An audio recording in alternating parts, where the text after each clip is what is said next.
this a metal thing? Yes. Taste. David, what is this? It's pretty thick. Great. I have to kill a lot of people. Just tell me what you want me to fuck. I have big tits and a tiny vagina. Oil me up, Daddy. I can't believe that Bryce prefers big tits. Mistletoe alert. This is not country. This guy was a real jerk. How long can Ugo be pregnant? Chomp, chomp, chomp, chomp. Oh, she's such a dick, David. Okay, everybody, put on your corpse handling gloves. Ew. Hoodie Picasso. Horror. Hello, and welcome to Horror Movie Talk Plus. That's right, folks. We've now transcended genre boundaries and sometimes cover other movies.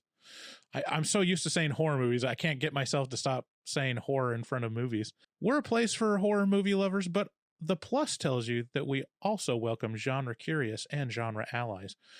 So make sure you rate and review and subscribe on iTunes. Full video available on YouTube.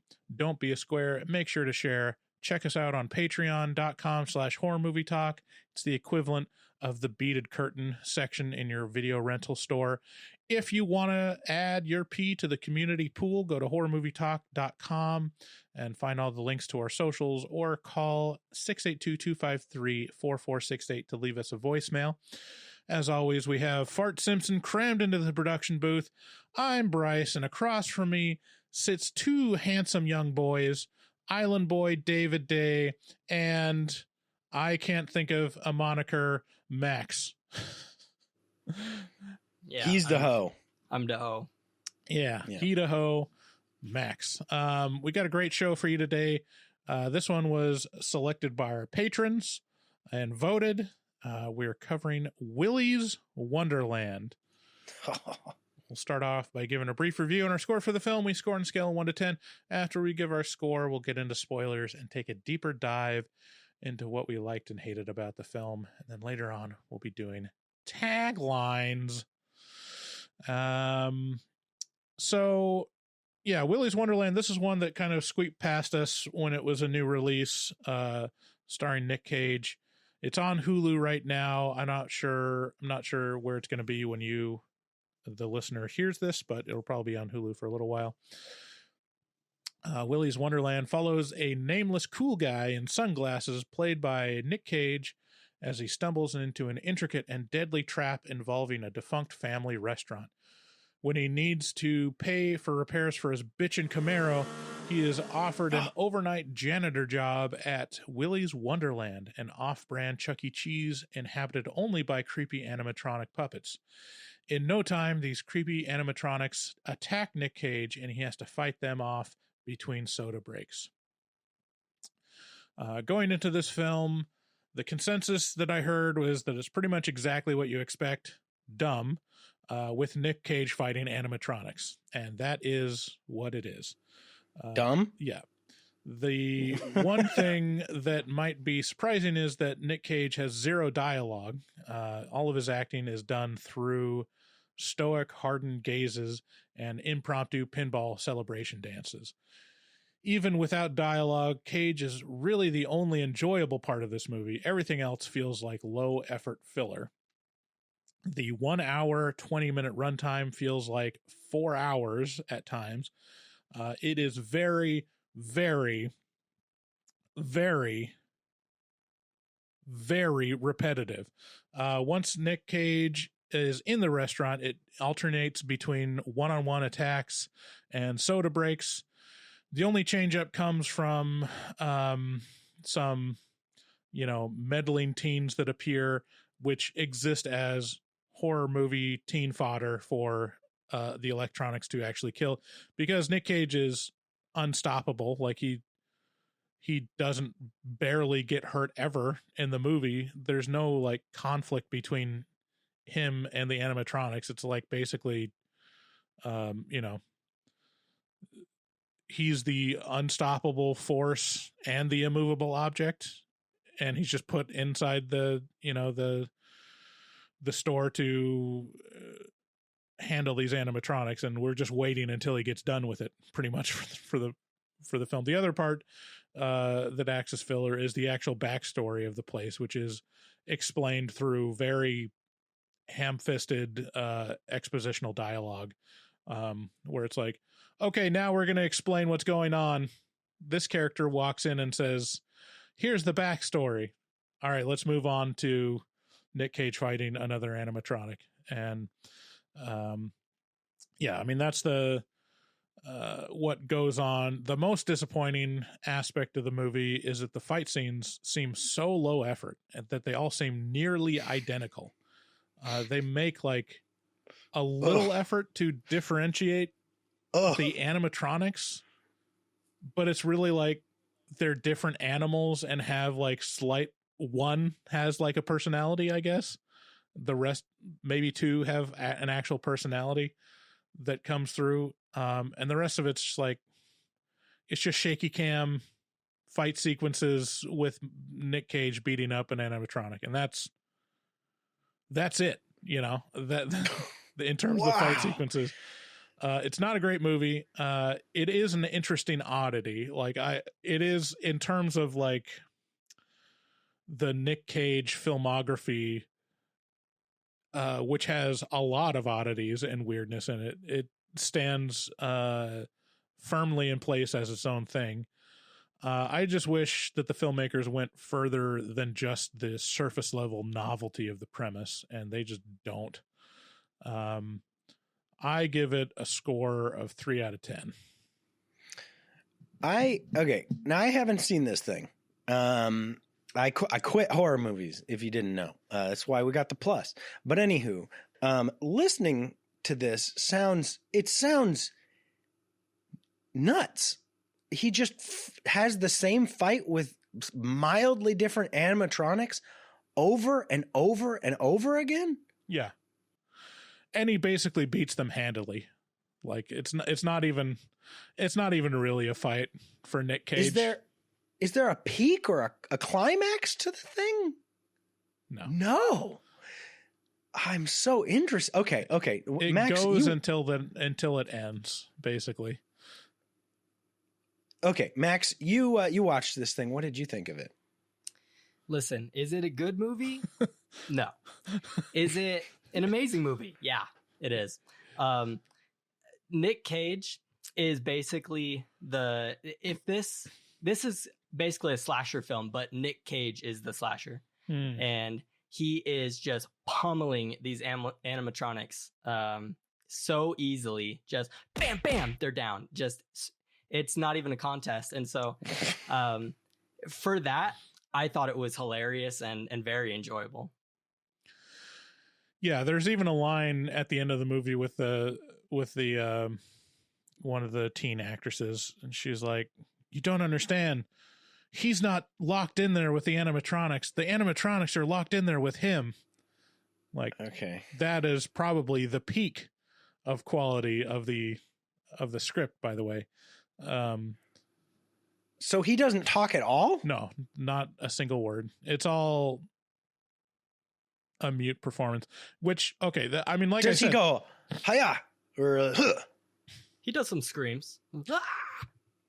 You know, I mean, it's like the original Terminator, you know, like it's very much like it's an imposing character, you know, badass.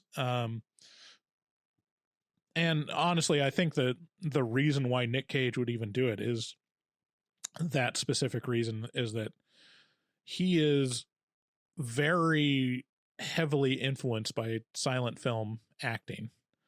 And like, I think he just liked the idea of doing performance purely through his face. And that is the best part of the movie and the highest quality. It's one of those things where it's like,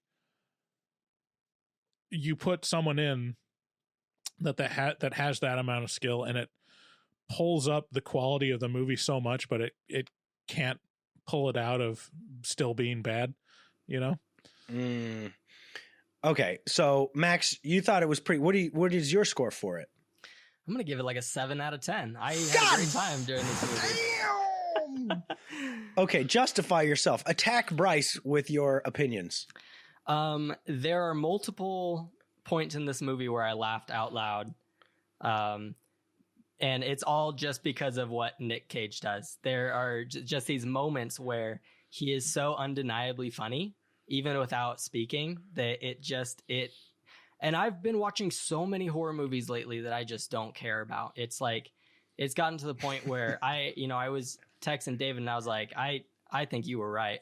I think we all need to just let go of horror movies because there's so many bad ones and they're not fun most of the time. And I don't know, I had fun with this one. So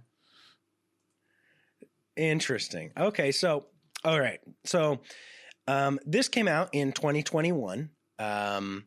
It's not really rated. It has no rating, but, you know what else Nick Cage did in 2021? Have either of you guys seen Pig? Yes. Max, have you seen Pig? Never finished it. All right. And why is that? You just fell asleep or something? Yeah, I'll frequently start a horror movie, and then if it doesn't grab my attention in the first like 10 or 20 minutes, I'll turn it off. Pig, not really a horror movie, nevertheless a movie with Nick Cage in it. Touching, moving, delicious. Sad. And profoundly sad. Profoundly sad. Okay, so Bryce, you've seen Pig and Willy's Wonderland now. Of the two 2021 releases involving Nick Cage, which is the stronger film? Pig. Yeah, Pig is probably, I mean, for me, it's in contention with Nick Cage's best performance in his whole career. Like that.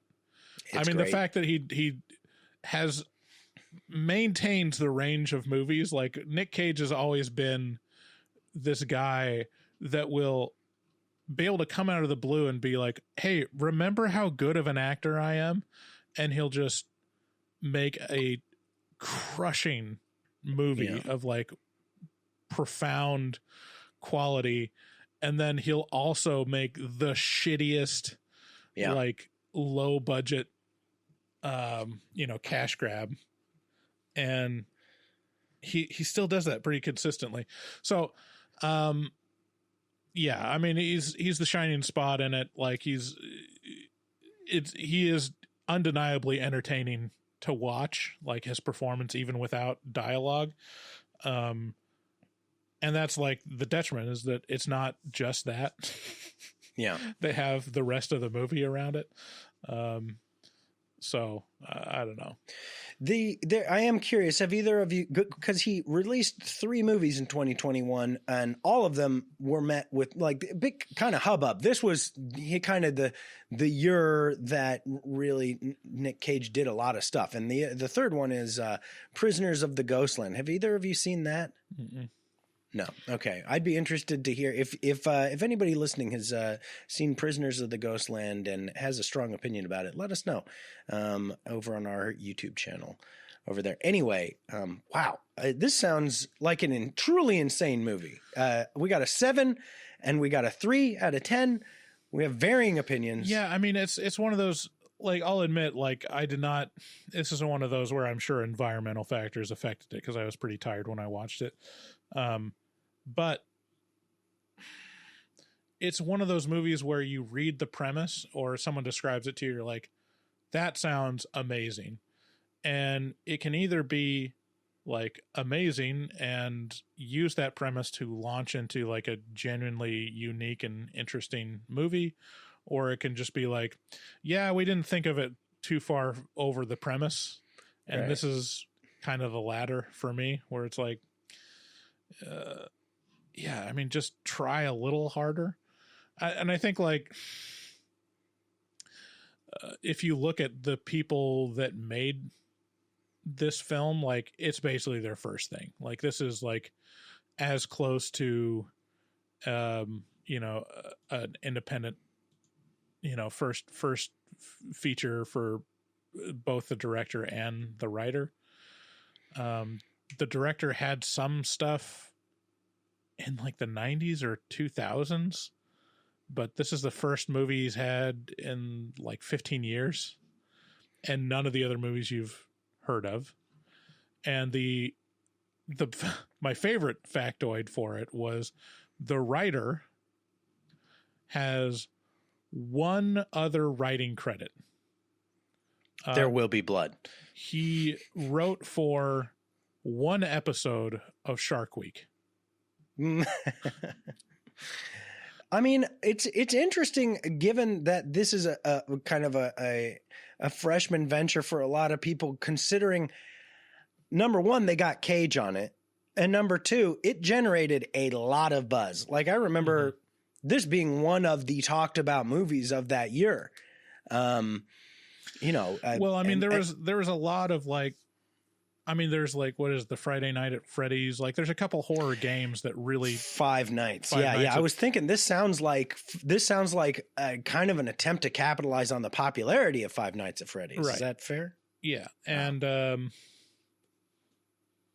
it did that. It got all the buzz. It captured all the buzz that I'm sure when they come out with the Five Nights at Freddy's movie, people are going to be like, "Oh yeah, they already did this movie." But you know, whatever. It's hard to recommend it personally, just because it was so slow and repetitive. But it does have novelty. It is amusing, and it's something that, like, this would be a good one. Didn't we have someone, or I was watching an interview recently or something where it's like there's an art form to leaving a movie running at a party.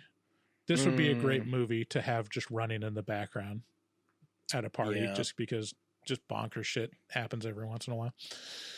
Anyways, speaking of bonkers shit, if you're listening to bonkers commercials, you should know you don't have to. Go to our Patreon and sign up to get the early access episodes without commercials. You just don't even need to listen to them anymore. We also got a shop at horrormovietalk.com/shop. You can buy logo tees like Max is modeling right now. You can support us there and also support our resident artist, Dustin Goebel, who's a professional artist who fucks hard. He also takes commissions for artwork. So reach out to him on Instagram at dgoebel00. That's at DGOEBEL00, and make your artistic dreams come true. If you want to leave us a voicemail, call 682-253-4468. Thanks. Let's get into spoilers.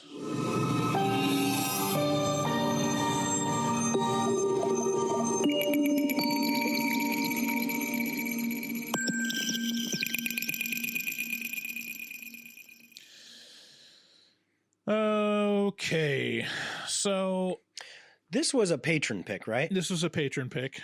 I believe it was Bird. This Bird that picked it, or Drib on Instagram. Is that right? Yeah. Something. I'll get that and get back to you. Yeah. Every month we have we have a vote. It's coming up in a couple days here. Actually, by the time this airs, we'll be in the middle of suggestions over on Patreon, where patrons of a certain level can make suggestions, and then once the suggestions are in, then we have a vote on which movie to review. And there was no bad choices this month, except apparently, according to Bryce, this one. Let's see what the big hubbub was for April. Here was our list of things being voted on. From Beyond, I think that's 1981. Pulp Fiction, Incident in a Ghost Land. Oh, whoa.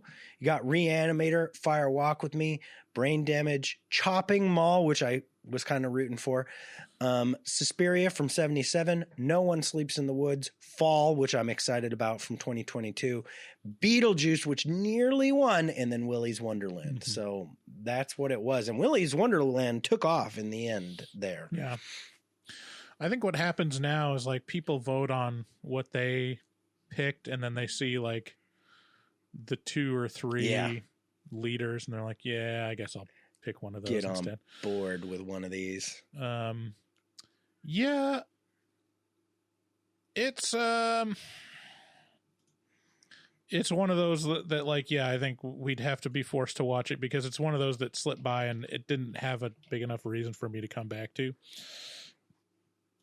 God damn, this was one of those movies where I remember looking down at my watch or looking at the time on my phone, and it was like 10:14, and I was like, okay. And you know, it's like one of those things where you're like, you don't want to pause it because you don't want to see how far it is into the movie, but you're like, well, I'll just check the time. And then I sat and I watched, you know, the next like 5 scenes, and it felt like an eternity. And I was like, oh God, it got through another fight scene. It had like some more dialogue. I'm like, Jesus Christ.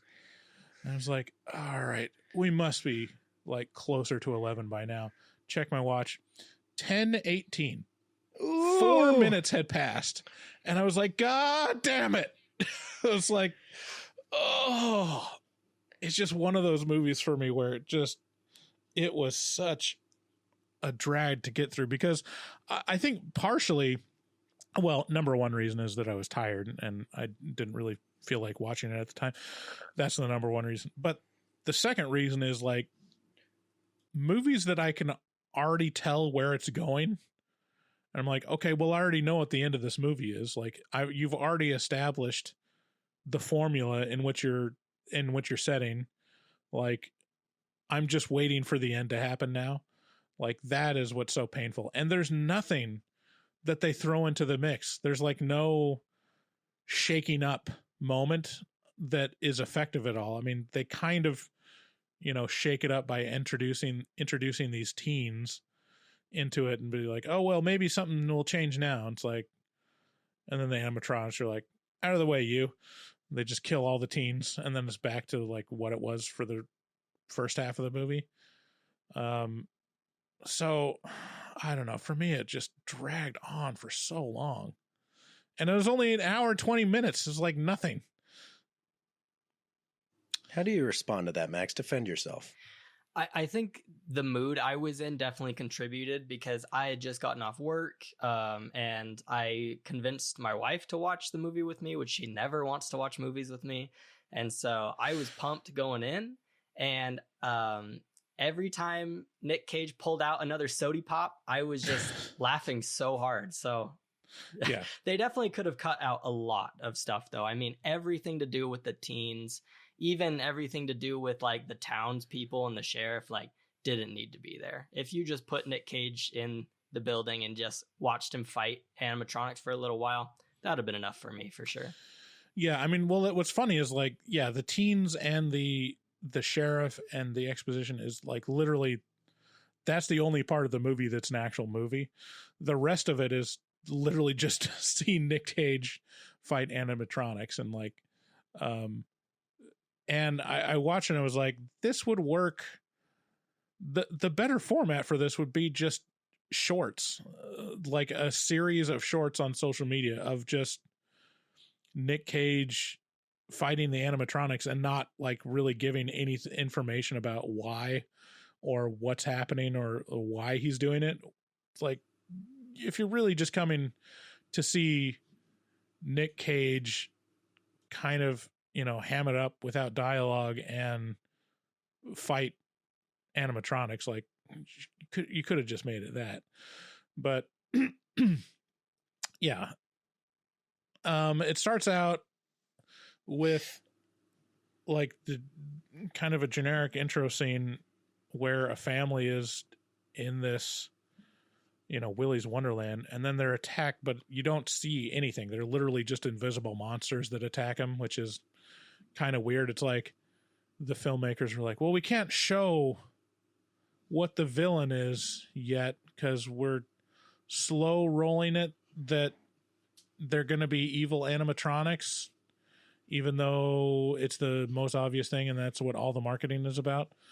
We can't show the animatronics yet.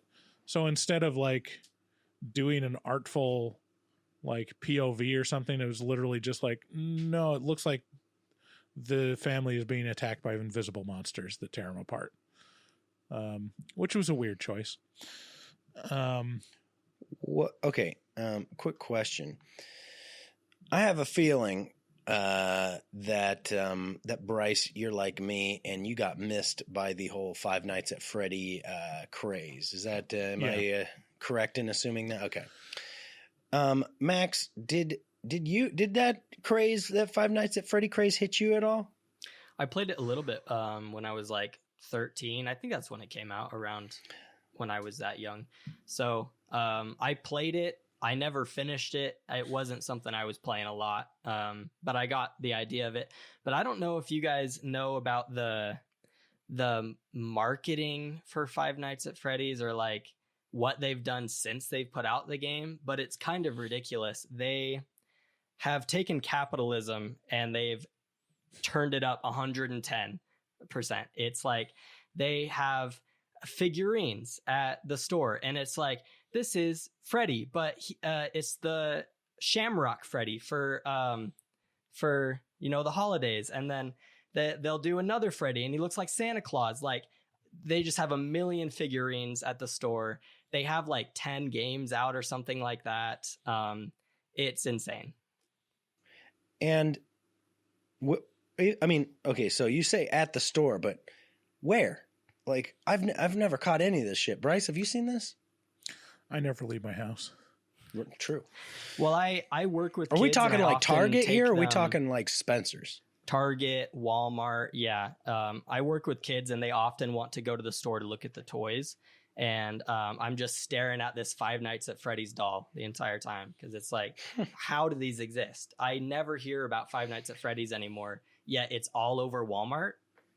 And walk me through the game a little bit, if you can recall. Yeah, so you're a security guard. So you're sitting in the room with the security, the screens. You're looking at all the rooms, and there's these animatronics. So it's literally the premise of this movie. Oh, yeah. Yeah. Or the premise of this movie is literally Five Nights at Freddy's. Sure, yeah. And the animatronics start, moving. Nick Cage is a janitor, not a security guard. That's the difference. It's true. So, okay, so you're a security guard. You're looking at security cameras, things start moving, and then what? You got to hit buttons in a certain order to prevent. Yeah. You can hit buttons to like close certain doors, turn on and off lights in certain areas so you can see things better. They added other stuff, but I didn't really keep up with all the stuff they were adding. Basically, you're just trying to keep them away from your door, right? They're trying to get to your door slowly. And you don't ever like see them move, but you see all of a sudden they're in a different position, or all of a sudden they're in a different room. So that's kind of the idea. This is how it starts. This is how old creeps in on you. When you're having, somebody else explain the thing from 10 years ago, the thing that was cool from 10 years ago to you. And you're like, you want to keep them away from all the doors? And they're like, no, just your door. And you're like, go on, going, And then before you know it, you're just like, you're talking about Brazil nuts in a totally inappropriate way in front of your family. And at Thanksgiving dinner. Go on more about these Brazil nuts. Yeah, no, my grandma would always call them not the right thing at the dinner table on like family get-togethers. Mm-hmm. And you'd be like, Grandma, you can't say that. And she'd be like, what? She'd be like, every time she'd be like, what are you what? That's what they're called. And be like, but you knew what I was talking about when I said Brazil nuts, right? And she's like, the N-word. And you're like, no. Yeah. So this is how it starts. This is our descent into old. Yeah. Well, I mean, I just saw on what was it, on TikTok, someone posted like an old, I think the title was like, man, these PSAs from the 90s were wild. And it was like a PSA that was, had this mentally handicapped person talk about how they got on the job training and like are able to contribute to society and they're happy and stuff. I remember that. It was a Goodwill commercial, right? It wasn't a Goodwill commercial. This was for like the Goodwill never shut that off. They still do that. It was like, no, this one was for a nonprofit that was named, it was something to the effect of, Society for Retarded Adults or something like that.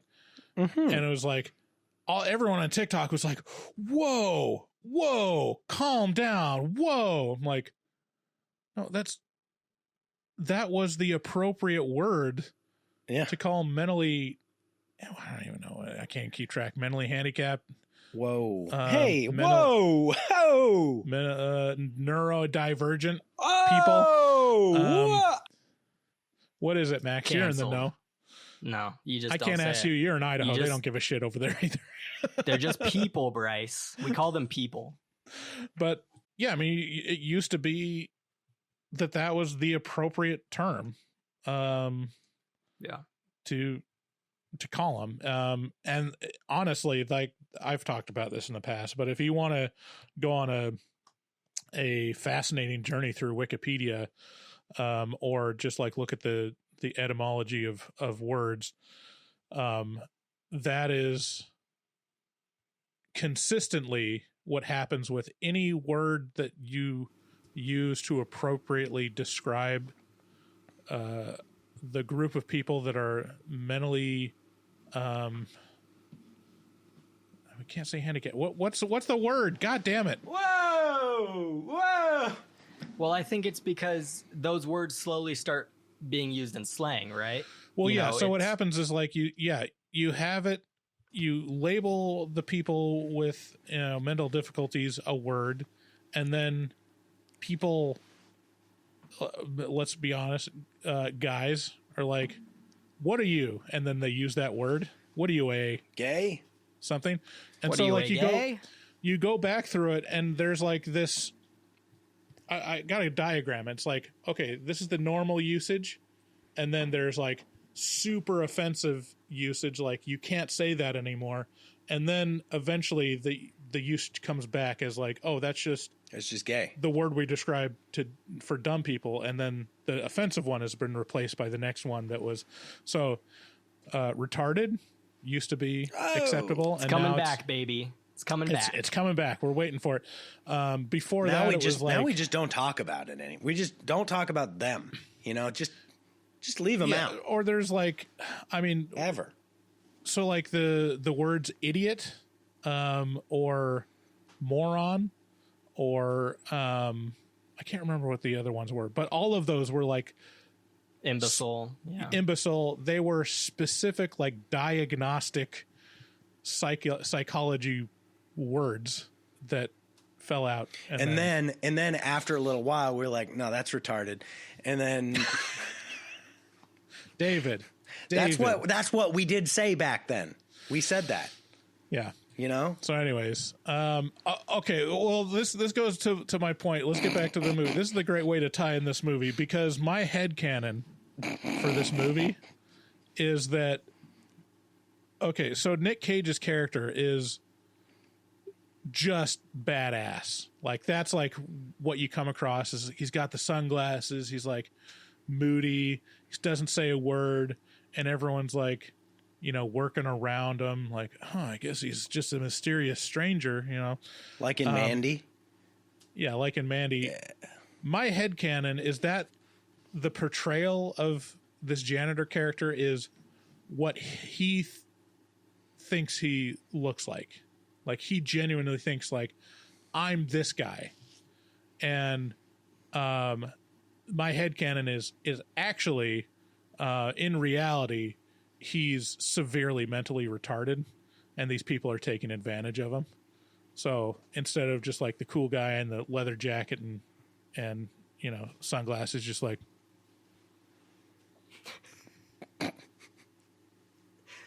No, they were doing that on purpose. Say headcanon again, and I'm going to lump you in on there.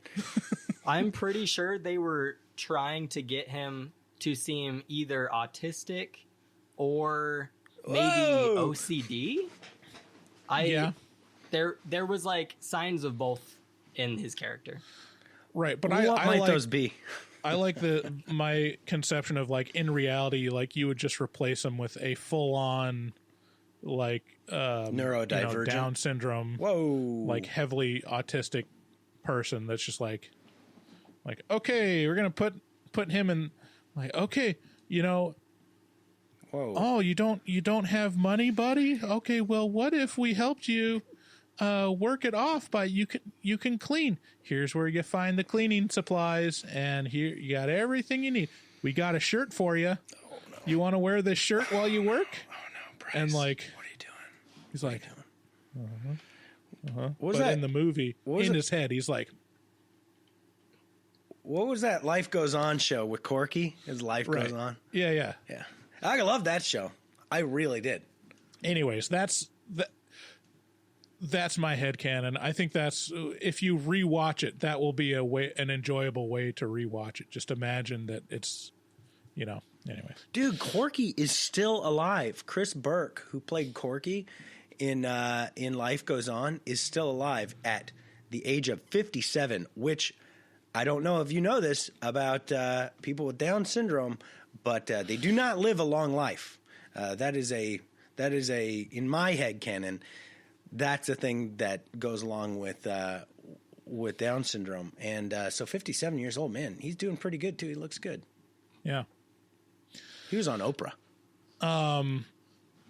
Sorry, Max, I didn't mean to cut you off on your analysis of that, but yeah, I mean, there's definitely an element of like OCD or autism, just in terms of like the blindness of the situation or being hyper fixated on his job and his breaks. Well, and he has like these patterns that he follows, and it kind of skews more towards like what popular culture thinks OCD looks like. But he's like washing his hands every time he finishes a kill, and then he like puts on the new shirt so he doesn't have a oily, bloody shirt on, and then he has to crack open the soda and chug it and play the pinball. So yeah, it's interesting. I wonder too. Okay, so how much of the title is giving away? Like, is the name of the place Willy's Wonderland? Or okay, so our janitor's name isn't Willy, and this is his Wonderland. Okay, the janitor is unnamed. He's just like the cool man guy with no name. Cool guy. Yeah. So Nick Cage in this, like, probably, I don't know if this pulls you out at all. I think there should be a law in Hollywood or just guidance of like, at a certain age, stop dyeing your hair jet black. Like, just not straight jet black, because it's distracting at some point. And this was one of those where it's like, come on, put a little gray in the beard at least.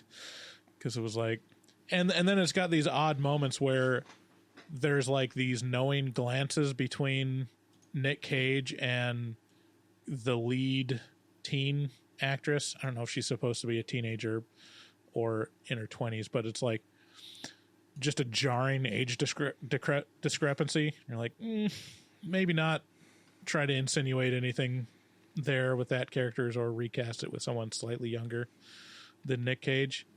But yeah, that was distracting for me.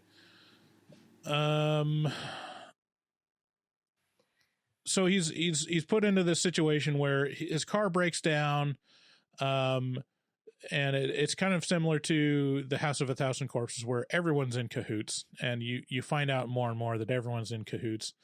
The repair place says, that it's going to cost $1,000 or whatever to repair his car, but they don't take any card. He has to get cash, and like, oh, I don't know, all our ATM machines are down. So you got to work it off at this. I got a place where you can work it off at Willy's Wonderland. We're introduced to Tex McAdoo or Tex McAdoo. Just a generic fresh avocado. And he's supposed to stay inside and clean overnight to pay for the car repairs, and then they'll appear with his car all nice and repaired. And that's the setup. And then like the B storyline is with this girl. Is it Kathy? Oh, a lady. Kat? Yeah, it's Kat. And she is going to burn down Willy's Wonderland because she's on to what's happening in this town, which is they're bringing in people to sacrifice innocence to the Willy's Wonderland animatronics. That sounds riveting. And her mother is the sheriff, and the sheriff chains her to something in her trailer to keep her from going out. And the first observation I had is there anything that you could chain someone to in a trailer that couldn't be immediately ripped out of the wall? Like, is there anything secure enough in a trailer? Oh, that's a good question. What kind of trailer are we talking? We talking like an RV? Yeah, they got some nice trailers now, so No, it's hard to tell. it was like not an RV, like a trailer home. Like a mobile.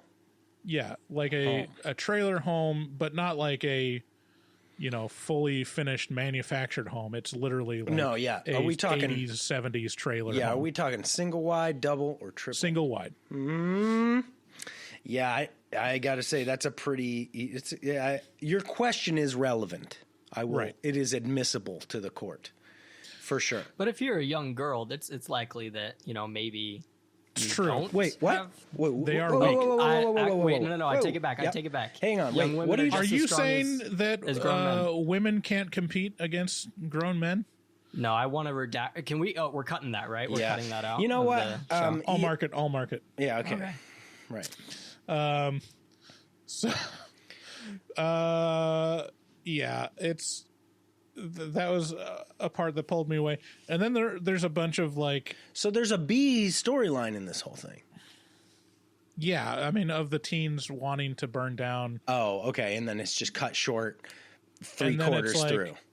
Yeah, so that storyline ends with her friends coming to save her from the trailer, and then they all go to Willy's Wonderland, and then they're going to burn it, but then she knows that Nick Cage is in there, and they need to rescue him out of there before they burn it, and then they get caught inside, and then they all get killed except for lead teen. But all along the way, like, there's just a lot of cliches that happen, and this was another one that like piqued my interest, and I realized, like, you ever like just get hit in the face with a cliche and you're like, oh yeah, why is that kind of shorthand? And for me it was, why does leopard print equal slut? Whoa! Like why is Jesus it like whenever like promiscuous young women or promiscuous women are portrayed in film, they're always wearing leopard print? I think I got this. You ready? Yeah. Okay. So, for a long time in the olden days, the classiest thing you could wear was something's skin, right?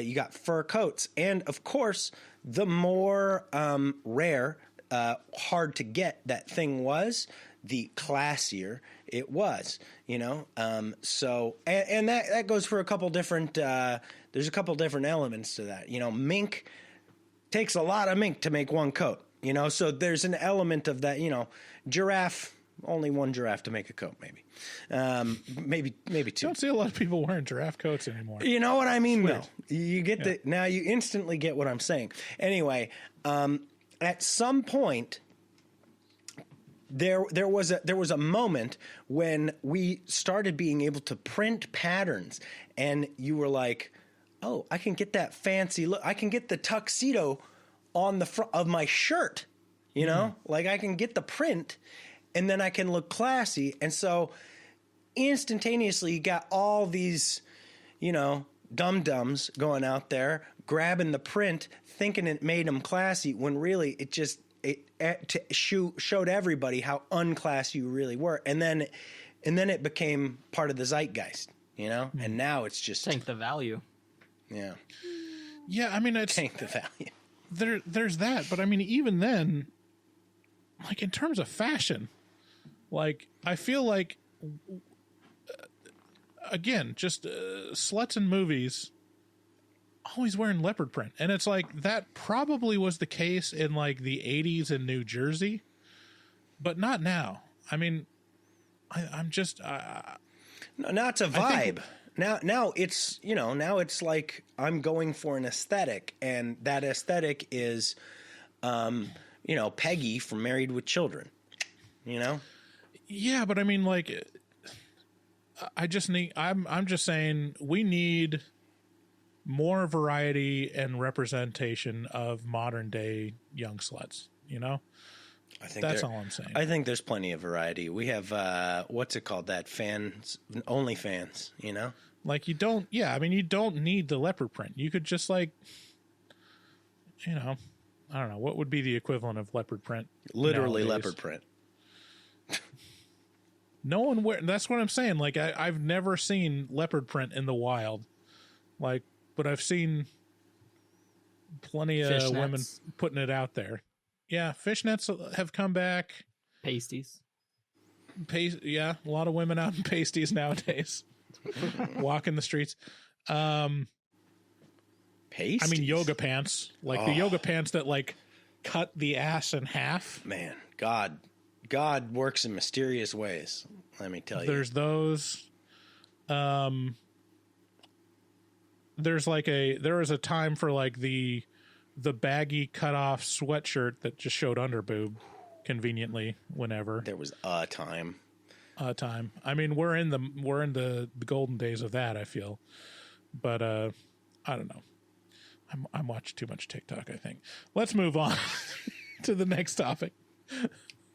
Well, I think we should back up and talk about these sody pops that he keeps cracking, because when his car breaks down, his first instinct is to go to the trunk and inspect his collection of sodas that he has. And did they say punch on them, or is it fruit punch that he's drinking? Yeah, I mean, in terms of the branding, that feels more akin to an energy drink than anything.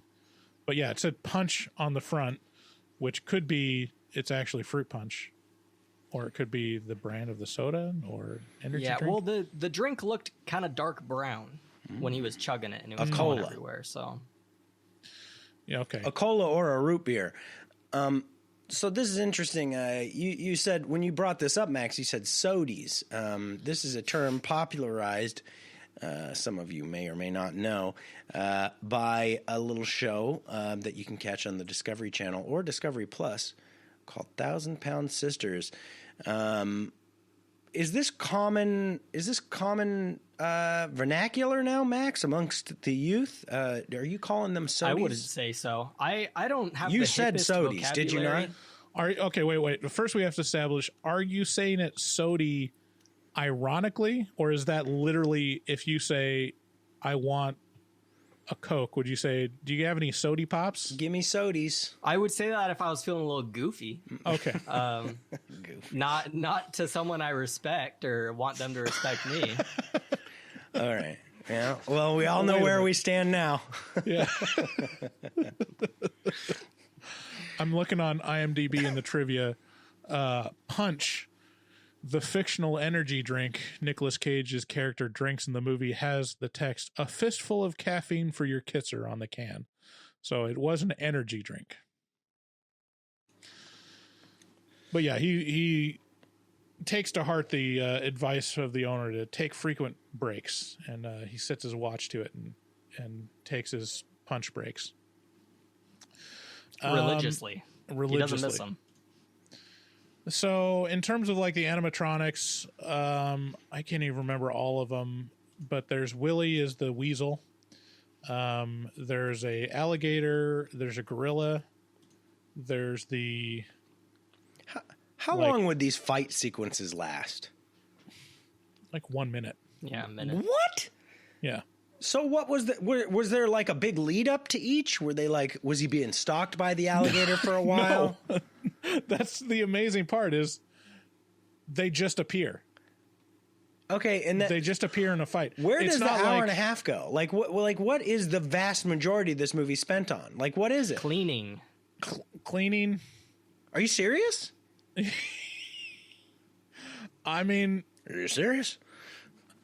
There's no suspense really. I mean, there's one or two scenes where it's hey, that thing kind of moved a little bit, but it's not anything close to the setup with Hell House LLC, where it's hey, wait a minute, who moved this who moved this doll here, or it disappeared, or like there's no like playing around with that suspense and like cashing in on the Five Nights at Freddy's premise, which is like you just notice that they've moved, but you never see them moving, or that there's rules behind like where they are. My mind is blown. Yeah. This is blowing me away. It's very low effort. I mean, that's what I come back to. It's like everything else, other than Nick Cage's performance himself, is very low effort in terms of this film. But something I do like about it, though, is that in between the fighting sequences, there's never a point where Nick Cage gives up on cleaning the place. He just, like, he fights a guy and then kills the animatronic, and then he's just like, well, back to scrub-a-dub-dub. I'm going to go clean this bathroom now. Right. Is this set over the expanse of 5 nights, or is this a single night? It's a single night. This is becoming curiouser and curiouser. Okay, towards the end, like at the very end, we're given a couple scenes of exposition that explains why Willy's Wonderland is the way it is. And it's basically a Child's Play ripoff, where it's literally like, okay, you know how in Child's Play the serial killer did a voodoo ritual and put himself into a doll? Mm-hmm. Instead of a doll, make it an animatronic, and instead of one serial killer, make it like 8.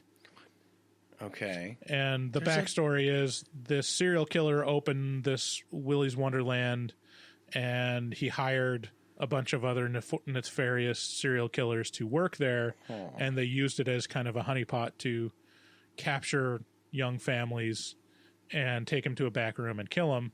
And then the town finds out and comes for them, and then they do a satanic ritual and imbue their spirit forces into the animatronics. Oh my God, stop. This is horrible. I hate it.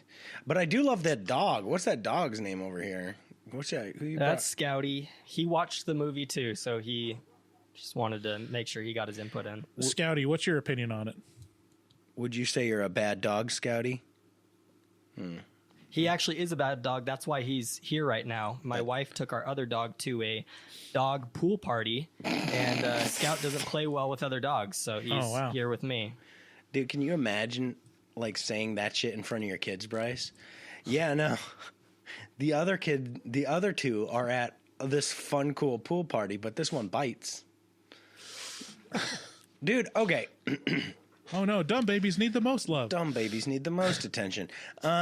Stupid babies. So here, I got a little thing for y'all. So Nick Cage, when I hear or think of Nick Cage, I go, one of the biggest A-list movie actors of the 90s. Also, kind of all time. Like he's definitely up there, right? What the fuck is going on with his career that he does all these insane know-nothing movies like A Score to Settle, Running with the Devil, Kill Chain, Primal, Grand Isle, Jiu-Jitsu? You know what I mean? And then right next to huge blockbusters like The Croods, or these, like what is, Bryce, do you have any insight, or Max, do either of you guys know like why he does this proliferation of work? He was strapped for cash. I heard that too. He takes all the gigs he can get. Huh. Yeah, I think he's. It might be a lifestyle thing where it's like just get as much as I can, to keep fulfilling those obligations. But also, I think it's just kind of his personality. I think he likes making movies, and he's taking whatever he can get, and he's kind of a particular personality to where whenever you plug him in, it's going to be a Nick Cage movie. It's not like he can be a supporting character. He's not going to be the second lead in anything, because that'd be just weird. Like he would chew up all the scenery. I guess, technically in Renfield, he's a secondary character, but it's a Nick Cage movie. I mean, if you look at Renfield, you're like, okay, well, that's Nick Cage's next movie. So I don't know. I think it's a combination of things. I think he's led by his own interest in things, and he's interested in a variety of things, and he doesn't really care that much about budget. I'm sure he's not getting paid as much in Willy's Wonderland as he was in, Renfield. Crudes. Or Crudes. I really enjoy the Crudes. And the second one as well. Okay, well, geez, well, where? Yeah, the other thing that was really probably one of the most disappointing aspects of this movie, which blows my mind, is that the whole concept of the Chuck E. Cheese animatronics being creepy is dependent on the herky-jerky action of the animatronics and like the just weird uncanny valley of their appearance. Let me try to pull up like a... Yeah, no, wait. I mean, I think I understand what you're saying, but these don't do that. I mean, hold on. This screen. I mean, look at this thing. Jiminy Christmas. It's just disgusting. It's like they're not even trying to make it not terrifying. Right. Yeah. Like, just look at those. I mean, these are friendly, but like specifically like 80s, 90s Chinese. You remember to go? Did you ever get to go to one of those, Max? Yeah, I went a few. Actually, I think I went quite often because I think my grandma would take me there when she would babysit me sometimes. So I have like zero memories of it, but I remember getting there. Blocked it all out. Huh? So that whole thing where it's like that is where the creepiness comes from. They squandered it for the entire movie. They completely squandered it because what they do is they just put people in a mascot costume. It's obviously just people in costumes. Like they don't like edit the movement or restrict the movement of the arms or anything in any way. And literally like the one that's like the rip-off Tinkerbell is literally just someone in a skin-tight costume. It's like, what? I'm so... I don't know. It just blows my mind. It's like, you just don't even understand what's creepy about these things and like what the purpose of, what the premise is telling you to do. Anyways. Sometimes the patrons vote on movies that they think we will like, hoping that we'll like them. And a lot of times they vote on movies that they know we will hate. Do you think they knew we would hate that? Do you think they wanted us to hate it? I think, you know what, honestly, what I think one of the major Patreon selections is I think they like to hear us being split on it. I feel like this would be a movie that people expect I would hate and that you would love, and that we'd have the discussion about it. I got to tell you, it sounds like I would hate it. Yeah, I don't know. It's hard to say. Like I could see a world in which you would love this movie. But I don't know. We'll never know. The ending, the one kind of twist at the end is that all of the town was in cahoots, that the sheriff was in cahoots with the owner of this, and that they're literally like sacrificing people to it. And then the sheriff shows up and she's like, "No, you're ruining everything, Nick Cage. You have to let us, sacrifice people. You can't kill him or else he'll be mad." And then, of course, like in the scene where she shows up, Willy comes at her and she's like, curse your sudden but inevitable betrayal. And, she's betrayed by Willy and gets murdered. And then, of course, Nick Cage wins in the end. The one time where Nick Cage is like, there's even a moment where there's conflict or worry about like, oh no, is he going to win? Is the very last battle with Willy, and he actually gets hurt for like half a second, and then he just kind of like stands up and is like, oh, I'm fine, and then he kills Willy. Yeah, but you're downplaying how long that scene is where he's getting beat up by it. He like gets scratched and he's like, ah, and then he gets scratched again. He's like, ah, and he does that like 20 more times, and it's That's just true. over and over flailing like this. It's awesome. Okay, well, I kind of like that part a little bit. So, anyways, any other observations about Willy's Wonderland?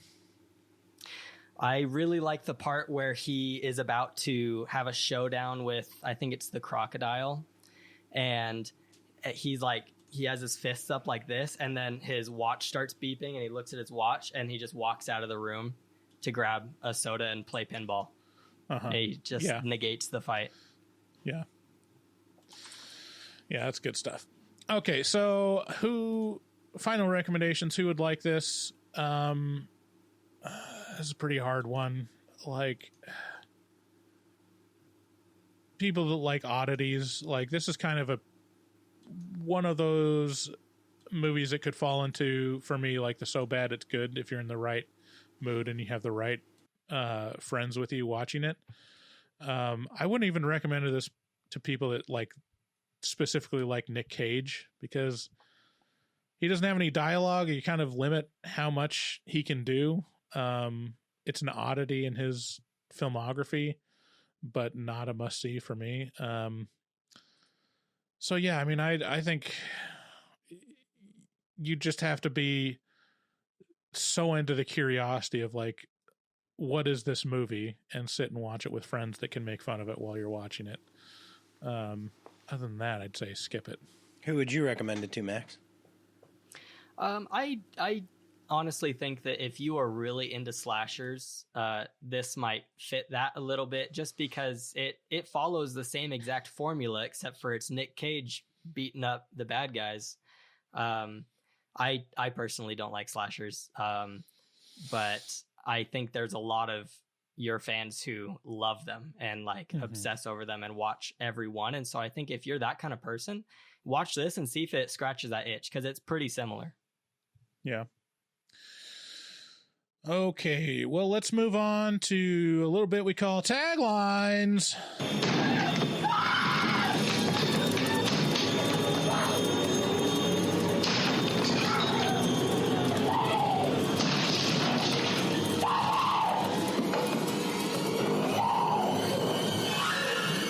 Here's taglines.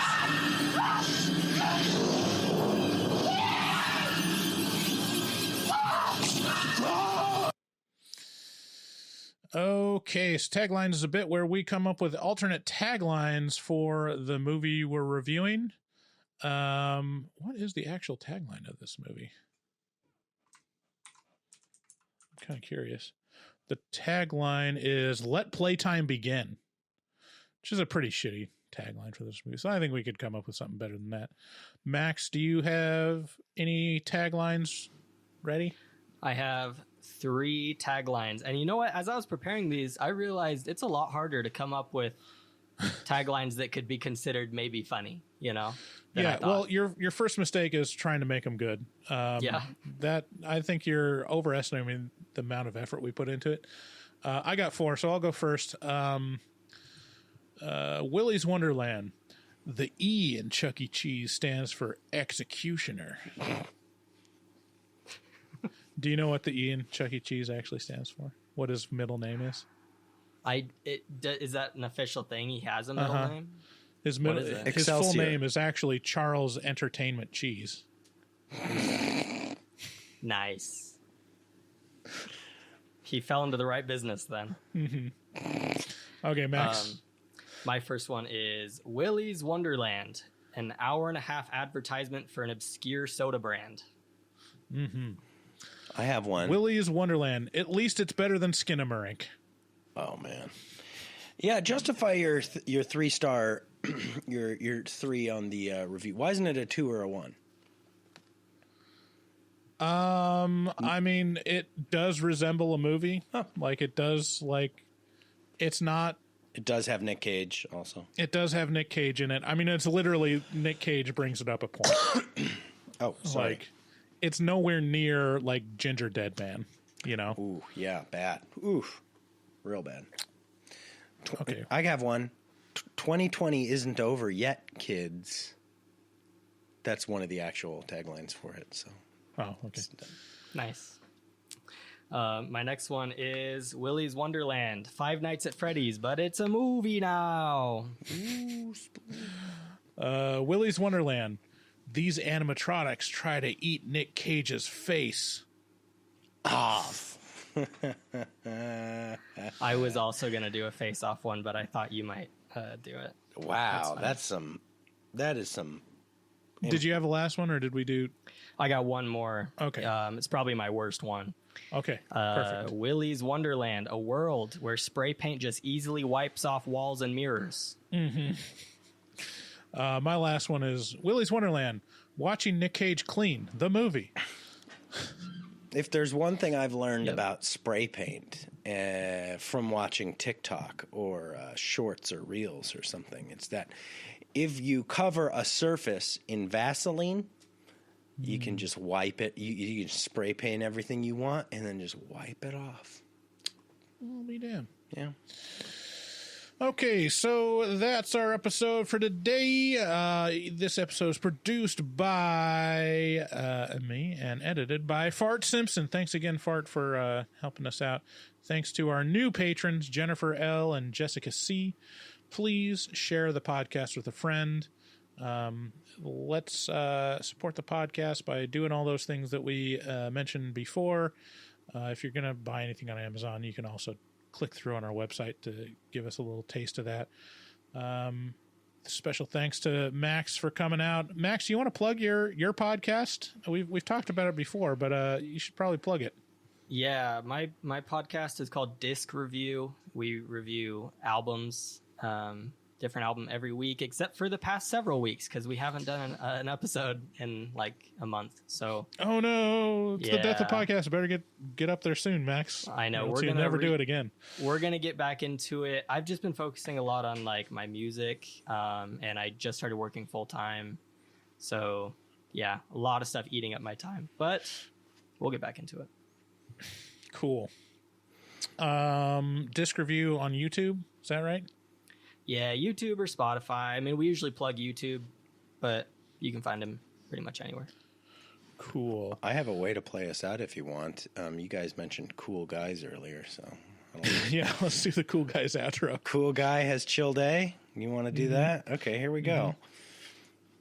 Bye, everybody. We love you. Everyone. Have a good week. We love you. Bye.